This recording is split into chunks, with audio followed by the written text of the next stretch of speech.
I don't have an intro this time. Spider-Man game is coming out. Here's more Spider-Man lore. You thought Miguel was the most futuristic Spider-Man? So who is Spider-Man 2211? Dr. Max Born is a time spinner, part of an organization that prevents the disruptions of the flow of time. When both Peter and Miguel accidentally end up in the year 2211, they come into conflict with the Hobgoblin of this time period. They are clearly outmatched until the Spider-Man of this time period also drops in to help. The battle is very short-lived, as Born redirects Goblin's pumpkin bombs at a device that subsequently returns both Peter and Miguel to their proper time periods. We get a more detailed look at this future later that all of humanity has now begun to live underground. Born's daughter Robin planned to go back in time to fix their future, when her father then attempts to arrest her for the temporal crime she was going to commit. It's then revealed that she is the Hobgoblin. She would then go back in time to return Peter's lost loved ones to life, beginning with Uncle Ben plucking him from a different universe. She then offers to save Gwen Stacy as well, which Peter refuses, having had that trauma already. Max then arrives in modern day to stop his daughter. During the Three's battle, not knowing what it is, Peter redirects a retcon bomb back at Robin to save Max and ends up erasing Robin from existence, which will also undo everything that she did, including restoring Ben. Max would seemingly meet his end at the hands of the chameleon from his time period, disguised as the universally displaced Uncle Ben, but he'd later show up in Spider-Verse events, so I guess he got better. So who is Sun Spider? Charlotte Weber had a genetic condition known as Ehlers-Danlos syndrome, which impacts mobility as well as makes the joints overly flexible, in addition to a lot of other associated symptoms. Charlotte would then be bitten by a radioactive spider, which would give her the typical spider powers while also not changing anything about her pre-existing condition. Charlotte would subsequently take on the mantle of Sun Spider. Most uniquely, she would modify her crutches to act as web shooters. The one story we have set in her universe at this time is set during her prom. She's about to ask her friend Aster, who she has a crush on, to dance, when fellow student Otto Octavius very off-puttingly offers her prosthetics in an attempt to woo her. She turns him down, which would subsequently cause Otto to attack the prom. After the conflict is resolved, Charlotte is subsequently recruited by Madam Web and one of the Spider UKs to assist during that year's Spider-Verse event. Interestingly, Sun Spider began as a spider-sona, so she's in good company in terms of characters and concepts that began as fan-made but would later be incorporated into canon. She was created by comic writer and artist Dane Broder, wanting to see a superhero who is like them. Broder has a whole bunch of interesting projects they've worked on, so it's a little disappointing Marvel hasn't tapped them to be the one to write/draw a solo story for Sun Spider. But hey, with Sun Spider's new burst of popularity, maybe Marvel will make that happen. So who is Spinneret? You all probably know her by the name Mary Jane Watson. This version of MJ is from the universe where Spider-Man Renew Your Vows takes place, an alternate universe storyline where Peter settled down and had a child with Mary Jane. Most interestingly though, MJ doesn't have any spider powers. She gains her powers from a modified suit that allows her to tap into and siphon off Peter's. Peter initially built the suit just so MJ could protect herself if any villain attempted to attack her. But MJ is of course just as duty-bound as Peter and their daughter, so she can't help but jump in times of trouble. The suit, however, begins working a little too well and affects Peter's own strength, leading MJ to get a biosuit from Liz Allen in order to have powers without affecting Peter. Turns out it's Venom, who wants revenge on Peter for offing Eddie years prior. However, thanks to a combination of both Peter's support and MJ's willpower, MJ is able to bring the symbiote under control, and even participates in the subsequent Venomverse event. If I had a nickel for every time a character who was a love interest on Earth 616 was able to bring Venom under control in a way Peter never could, I'd have 2 nickels, which isn't a lot, but it's weird that it's happened twice. Her symbiote would not stick around, however, as it seemingly met its demise at the hands of the Goblin Mech in issue 12, and afterwards she's strictly back to the white and red suit. You can spot her on Across the Spider-Verse's poster, as well in the background of a few scenes included in the trailers.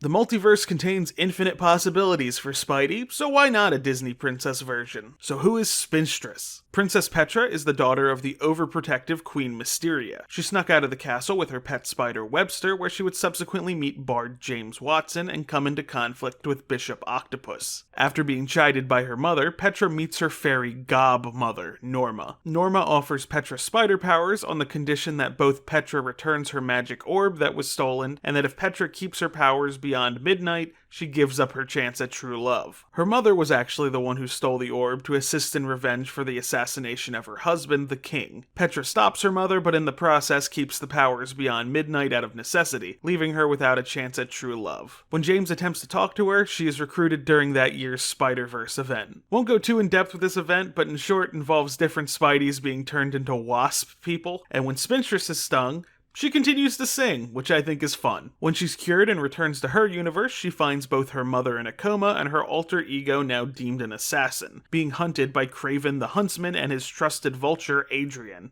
Kraven kidnaps James to lure Spinstress into a trap. After Petra subdues Kraven, she returns the pieces of the shattered orb to Norma, who, surprise, is evil. After a fight, Petra makes a deal with Norma to awaken her mother, but after Norma fulfills her side of the deal, James, who was not part of the deal, shatters the orb, defeating Goblin. Petra reunites with her mother, who is good again, no longer under the influence of Norma. However, James, having been the one to make contact with the destroyed orb, is turned into this universe's version of Venom. This is probably one of my favorite new Spideys to be introduced. They actually recorded her first song with Ariel Jacobs, who portrayed Princess Jasmine on Broadway, providing her singing voice. Check it out, it's really good.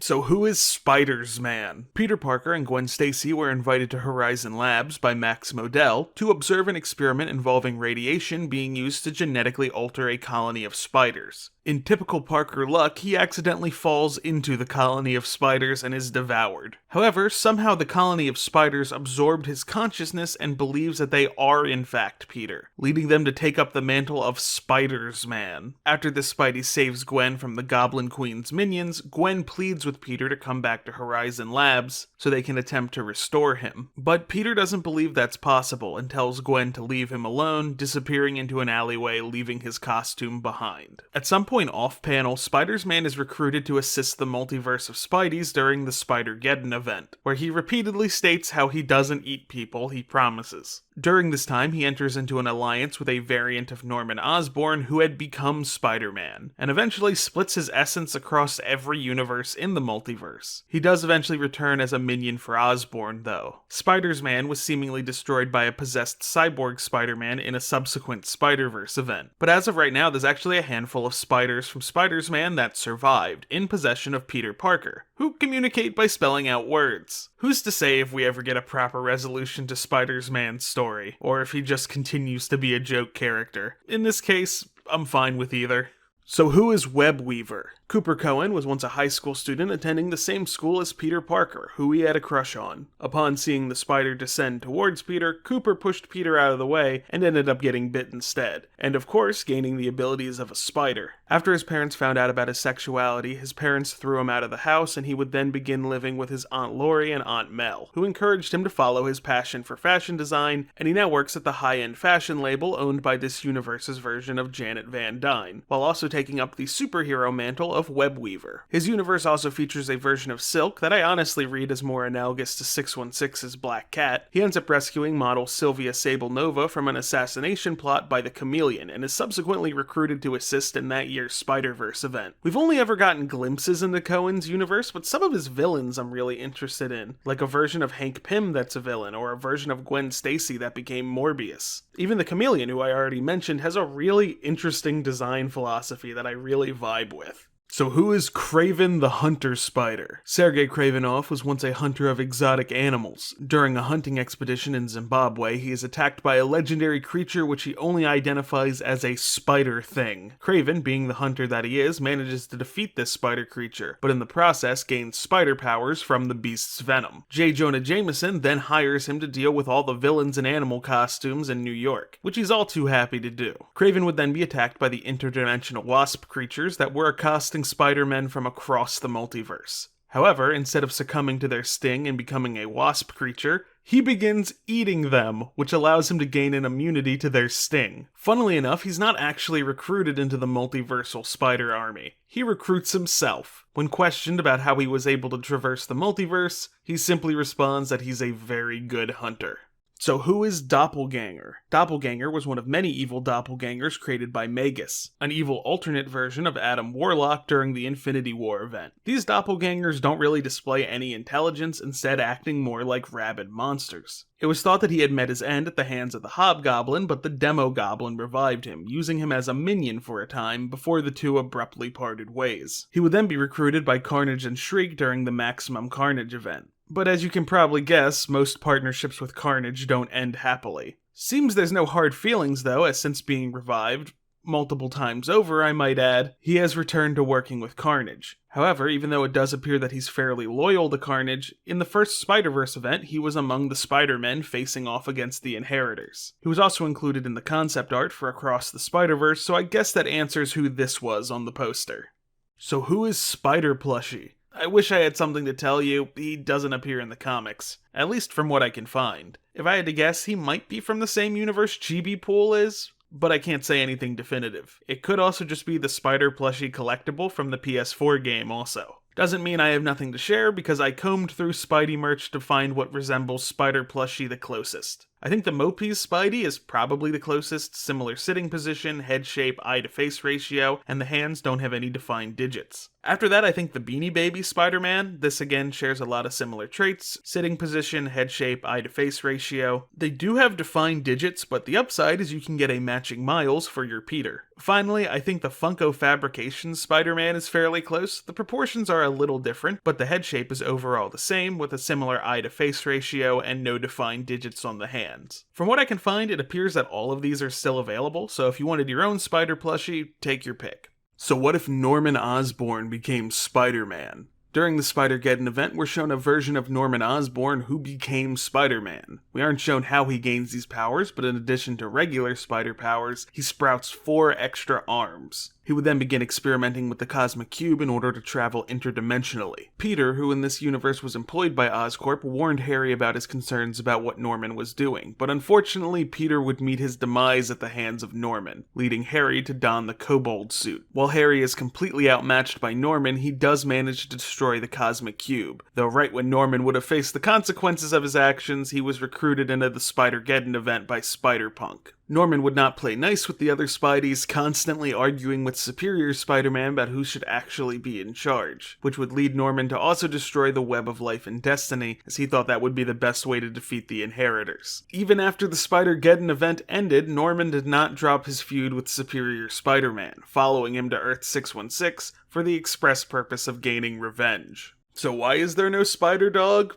Because Deadpool's a dog. So who is Dogpool? Wilson was a dog being used in an animal testing lab, specifically testing a product known as Mascara X, which would act as a permanently regenerating mascara. Obviously it doesn't work, and the seemingly deceased Wilson was thrown in a dumpster. However, he survived. Rejected by society because of his appearance, he's eventually hit by a car, whereupon he's discovered by 2 carnival workers who discover he's nigh invincible and begin using him in dangerous carnival acts. The scientists who created him attempt to reclaim him, but he rejects them, and they subsequently create a dog version of Wolverine to do battle with Wilson. Wilson was initially completely outmatched by Wolverine, but Wilson managed to use his own cunning to defeat him. Having seen enough, our Deadpool, who had been watching his origin the whole time, stepped in and recruited Wilson as a member of the Deadpool Corps, a multiversal team of, you guessed it, just Deadpools. Unfortunately, Dogpool met his end trying to protect Wade from an evil alternate version of himself and was subsequently struck with an anti-regeneration weapon. Wade does not take kindly to this behavior and quickly eviscerates his doppelganger.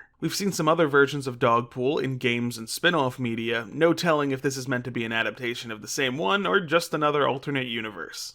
He's not just in Across the Spider-Verse, but most Spider-Man games with alternate costumes. So who is the Bombastic Bagman? In Amazing Spider-Man number 258, Peter finally allows Reed Richards of the Fantastic Four to analyze his black suit after a major night terror involving it. After Reed finishes analyzing it, he reveals to Peter that the suit is in fact alive, and Reed has to use his sonic blaster to remove the symbiote. Of course, after peeling off the suit, this leaves Peter practically in the nude, leaving Johnny Storm to throw together a new costume for him consisting of an old Fantastic Four uniform, a paper bag, and a kick me sign. Johnny drops Peter off on a rooftop as he had stopped wearing his web shooters as the symbiote had begun producing webbing for him. As Peter heads home, he comes across a conflict between some criminals and police officers and feels the need to intervene. He's hounded by the media afterwards as they all assume he is some new superhero, thankfully none suspecting he's Spider-Man. The outfit's initial run is very short-lived as he's back to the classic red and blue the next issue. Despite that, it gets referenced a lot, being used in other comics, being an alternate costume in video games, and now getting an appearance in Spider-Verse.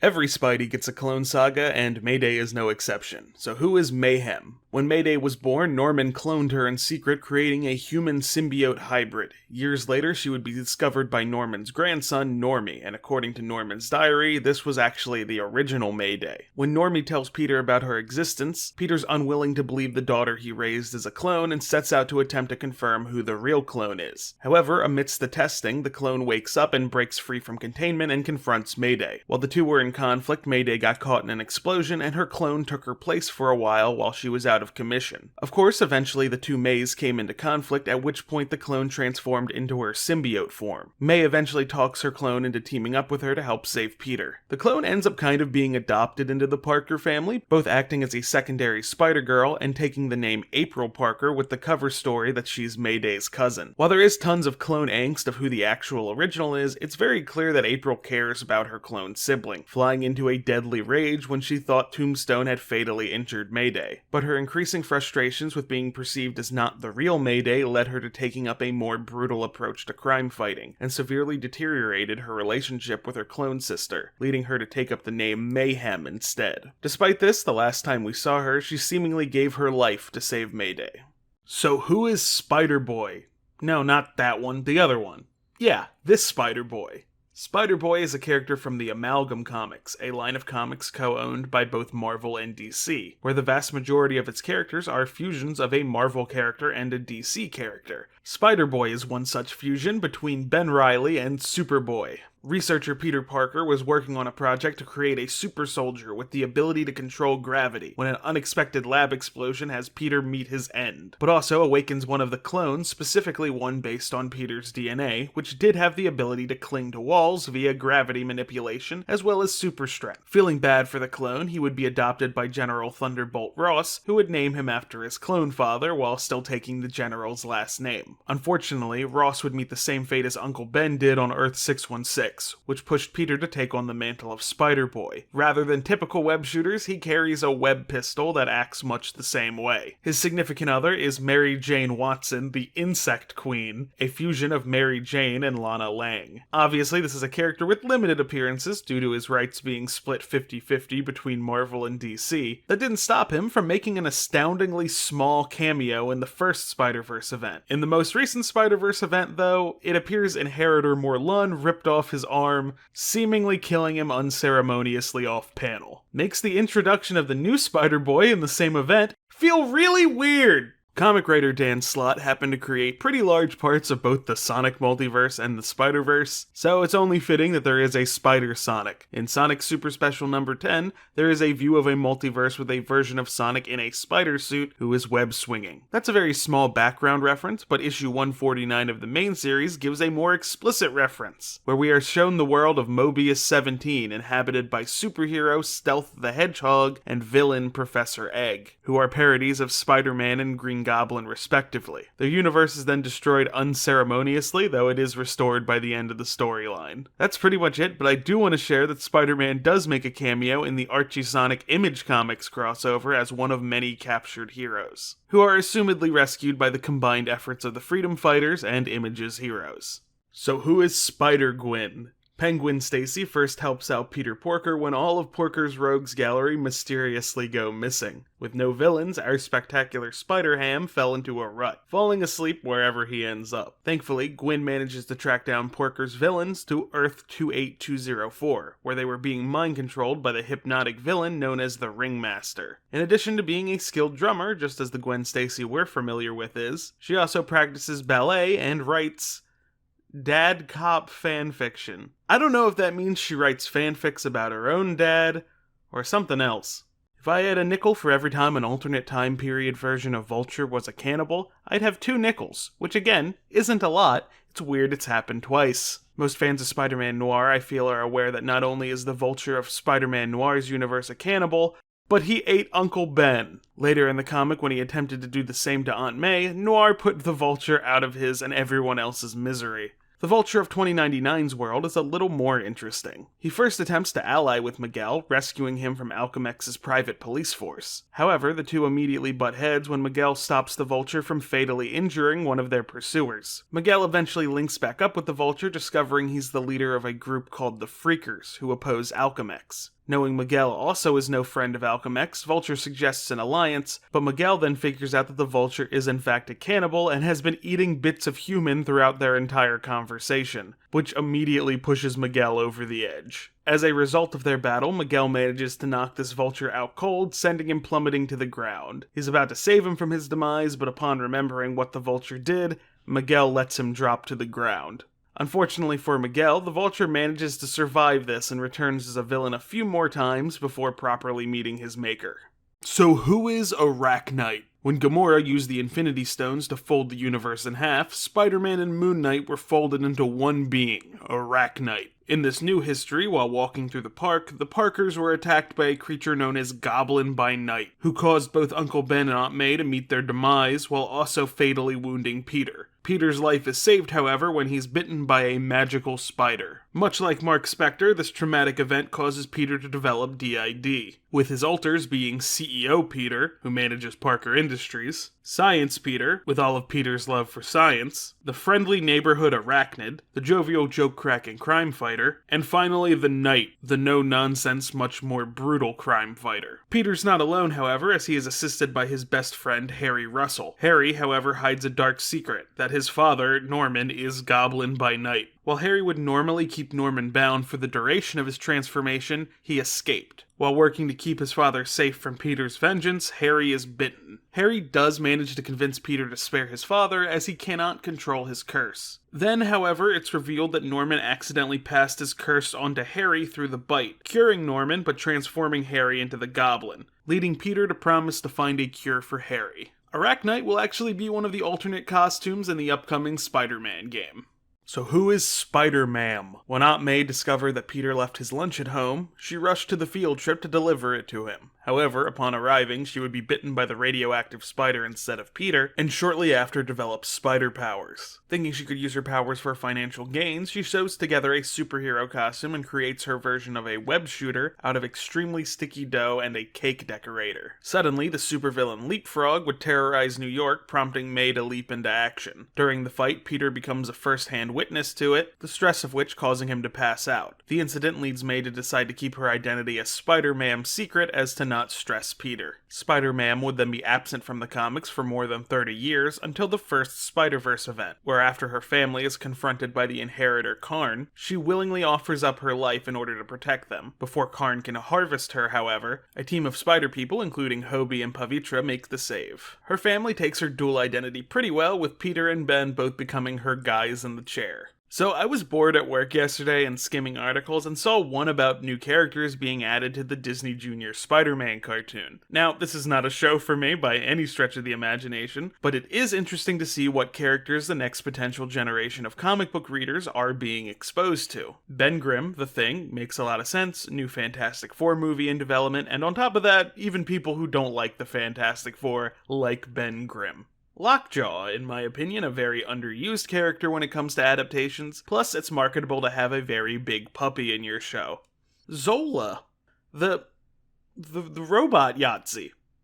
You're putting him in the baby show?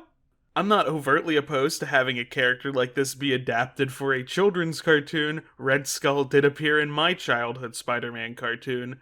Zola just feels like an odd pick, and a little out of place among the other villains, because I don't really consider Zola a Spider-Man villain. I'm sure it'll be fine, I can't imagine anything too terrible happening on the Disney Junior show, but it's sure a weird decision. I think a lot of people know of Lady Deadpool, aka Wanda Wilson, but don't really know her story or her major differences with Deadpool. Despite characters in her universe seemingly sharing their 616 origins, a lot of the social dynamics have been flipped around. Earth 3010 is one that saw the US be plunged into a civil war, opposite to the Marvel Civil War that saw Captain America side with the anti-registration side and Wade side with the pro-registration side. Cap sided with the government while Wanda sided with the resistance. Also notably, while Wade idolizes Captain America on 616, Wanda considers Cap her nemesis. Our Deadpool meets Wanda while dimension hopping and teams up with her to take down Cap. The battle ending when Wade throws the zombified head pool at Cap, who bites him on the arm. The two try kissing, but find it's very weird to kiss yourself. So Wade severs Cap's infected limb to prevent another zombie outbreak and leaves. Wade would meet back up with Wanda again when recruiting her for the Deadpool Corps, while also helping her take down the newly promoted General America. Unfortunately, much like Dogpool, Wanda does not survive the Deadpool kills Deadpool event, as she gives her life to stop the world-devouring Galactapool. Even though the manner of her demise seems to leave the door open for her to return at some point, it's been almost 10 years since this happened, so I don't see her returning as particularly likely.